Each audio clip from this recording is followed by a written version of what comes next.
बिस्मिल्लाहिर्रहमानिर्रहीम। अस्सलाम वालेकुम। आज हम बात करेंगे सुप्रीम कोर्ट ऑफ पाकिस्तान में होने वाली अहम समाअत के हवाले से सिंध हुकूमत और जरदारी माफिया के ख़िलाफ़। और जरदारी माफिया बुरी तरह फंस गया है सुप्रीम कोर्ट ऑफ पाकिस्तान में, और ये एक बारीक वारदात करने जा रहे थे इलेक्शन कमीशन के साथ मिलकर, और हल्का बंदियाँ अपनी मर्ज़ी की कर रहे थे, और जिसके ऊपर सुप्रीम कोर्ट ऑफ पाकिस्तान में दिन ब दिन ये फंसते जा रहे हैं। और बड़ी अहम समाअत हुई जिसकी तफसील मैं आपके साथ शेयर करूँगा। और साथ हम बात करेंगे चेयरमैन वापडा lieutenant retired general Sajjad Ghani की तैनाती को भी चैलेंज कर दिया गया है हाई कोर्ट में, उसकी तफसील भी मैं आपके साथ शेयर करूंगा। पहले मैं आपको बताता चलूं कि मैंने आपके साथ एक बात शेयर की थी कि पंजाब में आईटी का जो मुआवन खसूसी है वो तैनात और तकर्री की गई थी, और ये बड़ी तकर्री थी जिस पर माफिया को, शरीफ माफिया को बड़ी तकलीफ़ थी। मैंने स्पेसिफिक कहा था कि कई वज़ीर आए हैं, कई लोग मुआवन खसूसी हैं, लेकिन एक ऐसी तकर्री है जो शरीफ माफिया हज़म नहीं कर पाएगा। और वही हुआ कि डॉक्टर अरसलान खालिद जिनको आईटी की वजारत दी गई थी, उसके ख़िलाफ़ मुज़म्मती करारदाद मुस्लिम लीग नून ने पंजाब असम्बली में जमा करवा दी है। स्पेसिफ़िकली सिर्फ अरसलान खालिद की हद तक। कितनी तकलीफ़ है, कितने ये खौफ ज़दा हैं अरसलान खालिद, इनको कैसे इनके दिल और दिमाग पर हावी है कि उसके ख़िलाफ़ ये मुज़म्मती करारदाद ले आए हैं। और ये हिना परवेज़ भट्ट और सादिया तैमूर की जानिब से जमा करवाई गई है, और उसके मतन में ये कहा गया कि यह ऐवान अरसलान खालिद को पंजाब में आईटी की वजारत देने की शदीद मज़म्मत करता है। अरसलान खालिद ने साबिक़ खातून अव्वल बुशरा मानिका के कहने पर सियासतदानों के ख़िलाफ़ गद्दारी की मुहिम चलाई। सियासतदानों को गद्दार करार देने वाले शख्स को वजारत देना अवामी नुमाइंदों की तौहीन है। गद्दारी के सर्टिफिकेट तकसीम करने वाला ये शख्स अब पंजाब के वसाइल इस्तेमाल करेगा। ये ऐवान वज़ीर आला पंजाब से मुतालबा करता है, ये ऐवान वज़ीर आला पंजाब से मुतालबा करता है कि अरसलान खालिद से वजारत फ़ौरन वापस ली जाए। कितनी तकलीफ़ है, और ये कहाँ से शुरू होती है आप जानती हैं कि जहाँ हिना परवेज़ भट्ट और इस तरह के लोग आ जाएं तो फिर आपको पता होना चाहिए कि ये तकलीफ़ कहाँ से शुरू हुई है, जिसका इजहार उन्होंने पंजाब असम्बली में ये मुज़म्मती करारदाद जमा करवा के किया है। और ये अभी और चीखेंगे क्योंकि एक और नाम अज़हर मिशवानी हमारे भाई हैं, दोस्त हैं, वो भी सोशल मीडिया को देखते हैं पाकिस्तान तहरीक इंसाफ के, तो उनके ख़िलाफ़ भी ये दो लफ्ज़ थे जिनको बहुत ज़्यादा डिस्कस किया जाता था। आसमा शिराज़ी की तरफ से, सन्ना बुच्चा की तरफ से, सलीम साफ़ी, और ये सारे लोग। उसमें पहले नंबर पे डॉक्टर अरसलान खालिद था, दूसरे पे अज़हर मिशवानी था। अब एक और मैं इनको बता दूं कि कल के लिए आप एक नई मुज़म्मती करारदाद भी तैयार कर लें, क्योंकि आपको जमा करवानी पड़ेगी। अज़हर मिशवानी को भी पाकिस्तान तहरीक इंसाफ ने और पंजाब हुकूमत ने अहम ज़िम्मेदारी वज़ीर आला पंजाब के साथ दे दी है, और उनको भी जो सूबाई वज़ीर का दर्जा दिया गया है उस पर भी फिर आप मुज़म्मती करारदाद तैयार कर लें, क्योंकि पाकिस्तान तहरीक इंसाफ पंजाब में अब आपको दोबारा सर नहीं उठाने देगी। और ये मैंने आपको पेश की इतला दे दी है ताकि आप टाइप करवा लें। और टाइप क्या, बस आपने उसमें से अरसलान खालिद का नाम निकाल के अज़हर मिशवानी का आप शामिल कर लें और आप उनके ख़िलाफ़ करारदाद ले हैं। अच्छा, दूसरी तरफ चेयरमैन वापडा लेफ्टिनेंट जनरल सज्जाद गनी की तैनाती को लाहौर हाई कोर्ट में चैलेंज किया गया है, और ये दरख्वास्त दायर की गई है उनकी तैनाती के हवाले से। दरख्वास्त में ये मौक़िफ़ अपनाया गया है कि चेयरमैन वापडा की तैनाती ओपन मेरिट और कवानीन के बरक्स की गई है। दरख्वास्त में ये कहा गया कि तैनाती के लिए मुश्तरका मफादात कौंसल से बामैनी मुशावरत आइनी तकाज़ा है। इस्तदा है कि चेयरमैन वापडा की तैनाती गैर कानूनी करार देकर कलअदम करार दी जाए। और ये 12 अगस्त को lieutenant general retired Sajjad Ghani को नया चेयरमैन वापडा तैनात किया गया था, और नए चेयरमैन वापडा के नामों की समरी अरसाल की गई थी। समरी में सर फहरिस्त इनका नाम था, और फिर बाकी नाम भी थे। दरख्वास्त गुजार का ये कहना है कि ये जिस तरीके से, और आपको याद होगा कि बड़े तगड़े जो एक अफसर थे lieutenant general retired Muzammil Hussain, वो पाकिस्तान तहरीक इंसाफ के दौर में वापडा के चेयरमैन थे, और बड़े अच्छे तरीके से वो वापडा को लेके चल रहे थे। और बदकिस्मती से कि ये जब रजीम चेंज ऑपरेशन हुआ, इम्पोर्टेड हुकूमत हमारे ऊपर मुसल्लत की गई, तो फिर उन्होंने ख़ुद ही इस्तीफ़ा दे दिया था।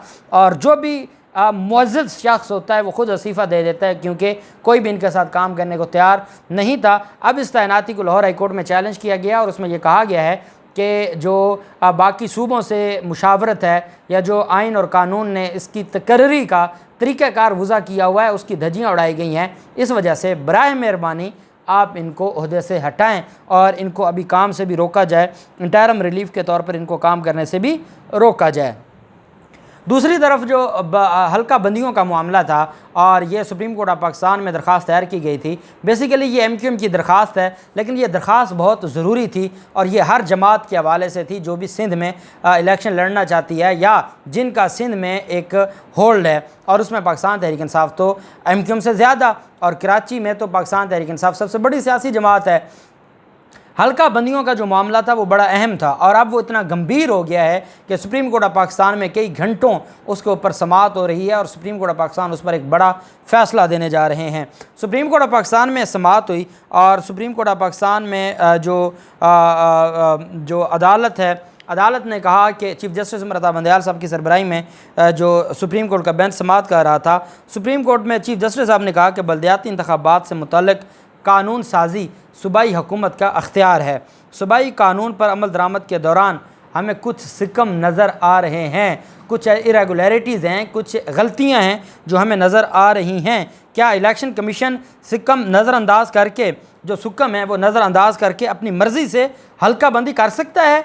जब आपको पता था कि सिंध हुकूमत ने जो कानून साजी की है उसमें कई गलतियां हैं, उसमें कई सुकम हैं, और क्या इलेक्शन कमीशन अंधा है कि वो बग़ैर उनको ख़त्म किए या उस मसले को हल किए वो हल्का बंदियाँ शुरू करवा दे और वो हल्का बंदियाँ कर दे? चीफ जस्टिस उमर बंदयाल साहब ने यह सवाल उठाया। अगली बड़ी अहम बात है, उमर बंदयाल साहब ने कहा कि बाज़ यूनियन कमेटियों की आबादी में फ़र्क 100% से भी ज़्यादा है। अदालत सिर्फ सुकम की निशानदेही कर सकती है और अदालत उसमें कानून में तब्दीली के हवाले से कह सकती है। जस्टिस मंसूर अली शाह साहब ने रिमार्क्स देते हुए कहा कि हल्का बंदी का अख्तियार एक शिक में इलेक्शन कमीशन, दूसरी में हुकूमत को दिया गया है। उमर बंदयाल साहब ने, चीफ जस्टिस साहब ने सवाल किया कि क्या हल्का बंदियों के दौरान यूनियन कमेटियों की तादाद में इजाफ़ा हो सकता है? क्या आप अपनी मर्ज़ी की यूनियन कौंसल और तादाद में आप इजाफ़ा करते जाएँ हल्का बंदियाँ करते हुए? वकील MQM फ़ारूक नसीम साहब ने कहा कि हल्का बंदी में तादाद कम और ज़्यादा हो सकती है। जस्टिस मंसूर अली शाह साहब ने रिमार्क्स देते हुए कहा कि सिंध हुकूमत ने कानून में बल्दियाती इदारों का जो ढांचा बनाया है, इलेक्शन कमीशन हल्का बंदी के ज़रिए क्या वो ढांचा तब्दील कर सकता है? उमर बंदयाल साहब ने रिमार्क्स देते हुए कहा कि इलेक्शन कमीशन इतना ही काम कर सकता है जितना इसे इख्तियार है। खैबर पख्तूनख्वा के कानून में यूनियन कमेटियों की तादाद के लिए तरीक़ाकार दर्ज है। वकील MQM फ़ारूक नसीम साहब ने कहा कि सिंध हुकूमत ने कमेटियों की तादाद का कोई तरीक़ाकार वज़ा नहीं किया गया। एक बात मैं देख रहा हूँ, ये 3 दिन से समाअत जारी है, बार बार जो खैबर पख्तूनख्वा का बल्दियाती कानून है और बल्दियाती निज़ाम है उसका हवाला दिया जा रहा है सुप्रीम कोर्ट की तरफ से भी, फ़ारूक नसीम साहब की तरफ से भी, और जो लोग 15-15 साल से अपने सूबों पर काबिज़ हैं वो वहाँ पर एक बल्दियाती निज़ाम देने में भी नाकाम रहे हैं। अदालत ने कहा कि औरंगी टाउन की 7 लाख की आबादी है। फ़ारूक नसीम साहब ने कहा कि औरंगी टाउन की 7 लाख आबादी में मेयर के लिए 7 और मोमनाबाद की 4 लाख आबादी है और वहाँ मेयर के लिए 9 वोट मुख्तस हैं। तो इतना भी कोई फ़र्क होता है कि 100% से भी ज़्यादा इन्होंने फ़र्क रख दी और अपनी मर्ज़ी की है। जस्टिस मंसूर अली शाह साहब के एक फ़ैसले पर इन्हसार कर रहा हूँ। फ़ारूक नसीम साहब ने कहा कि मैं अपने ऑनरेबल जस्टिस मंसूर अली शाह साहब के फ़ैसले पर इन्हसार कर रहा हूँ। जस्टिस मंसूर अली शाह साहब ने कहा कि आप मुझे मुसलसल मेरी माजी की गलतियाँ याद दिला रहे हैं, जो मैंने गलत फ़ैसले किए थे आप बार बार मुझे वो गलतियाँ याद दिला रहे हैं। सिंध बल्दियाती इंतखाबात में बल्दियाती नुमाइंदों के वकील खालिद जावेद ने दलाइल देते हुए कहा, ये खालिद जावेद खान साहब साबिक़ अटारनी जनरल साहब, ये सिंध बल्दियाती इंतखाबात में बल्दियाती नुमाइंदों के वकील हैं। उनकी तरफ से अदालत में कहा गया कि हल्का बंदियाँ रियाजी के असूल के तहत नहीं की जा सकती। MQM की दलील मान ली जाए तो सूबाई और कौमी असम्बली की हल्का बंदियाँ मुतासर हो जाएंगी। असूल के तहत 2015 में सिंध हुकूमत की हद बंदी पर हल्का बंदियाँ हुई हैं, मेयर बने हैं। चीफ जस्टिस उमर बंदयाल साहब ने रिमार्क्स देते हुए कहा कि कौमी और सूबाई असम्बली की हल्का बंदियाँ सुप्रीम कोर्ट में इस वक्त चैलेंज हैं। वकील ने कहा कि 110 गज़ के घर में 8 लोग और 1000 गज़ के घर में 3 लोग भी रहते हैं। इलेक्शन कमीशन यूनियन कमेटी बनाते वक्त आबादी नहीं हल्के में बुनियादी सहूलियात को भी मद्देनज़र रखता है। पाकिस्तान में आबादी के तनासब से सब नहीं होता, रकबे के लिहाज से सबसे बड़े सूबे की आबादी सबसे कम है। कराची से आया हूँ, कब्रिस्तान का मंजर पेश कर रहा है कराची। जस्टिस आयशा मलिक साहबा भी इसका हिस्सा हैं बेंच का। ये तीन रुकनी बेसिकली बेंच है और उमर रज़ा बंदयाल साहब इसको हेड करते हैं। आयशा मलिक साहबा ने कहा कि सिर्फ ये वाज़े कर दें कि सिंध हुकूमत ने हदबंदियाँ किस बुनियाद पर की हैं। अगर हदबंदी शफाफ हो तो हल्का बंदियाँ मुतनाज़ा नहीं होंगी। वकील ने कहा कि सिंध हाई कोर्ट ने 2016 में हदबंदियों की गाइडलाइंस दी हैं जिन पर अमल हो रहा है। आज तक MQM ने सेक्शन 10(1) को दोबारा सुप्रीम कोर्ट में चैलेंज नहीं किया।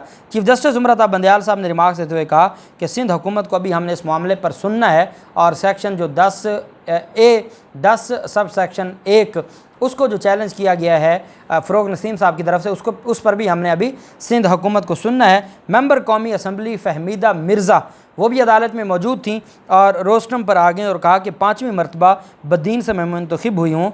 ठट्ठा बदीन का बहुत बुरा हाल है। ठट्ठा बदीन से मुंतखब होने के बावजूद मेरा वोट वहाँ से कराची मुंतकिल कर दिया गया और इलेक्शन कमीशन की जो बदनीयती है ये दिन ब दिन वाज़े नज़र आती जा रही है। उस पर अदालत ने चीफ जस्टिस उमर रज़ा बंदयाल साहब ने कहा कि हमने जो आज बल्दियाती नुमाइंदों के वकील को भी सुन लिया है, हमने MQM के वकील को भी सुन लिया है। अब हमने कल आपको फहमीदा मिर्ज़ा साहब से कहा कि आपको 17 अगस्त को सुनेंगे और साथ हम जो वकील हैं सिंध हुकूमत के, जो एडवोकेट जनरल सिंध हैं, उनको भी सुनेंगे और फिर हम इस फैसले को देखेंगे कि जो सिंध में हल्का बंदियाँ हुई हैं ये कानून के मुताबिक हुई हैं या नहीं हुई। क्या इसमें कोई मफाद था सिंध हुकूमत और पीपल्स पार्टी का, क्या कोई बदनीयती थी? अदालत ने ये देखनी है और अदालत ने यह भी कहा कि जहाँ मामला बदनीयती का आ जाए वहाँ पर फिर अदालत आइन और कानून के मुताबिक फ़ैसले करती है।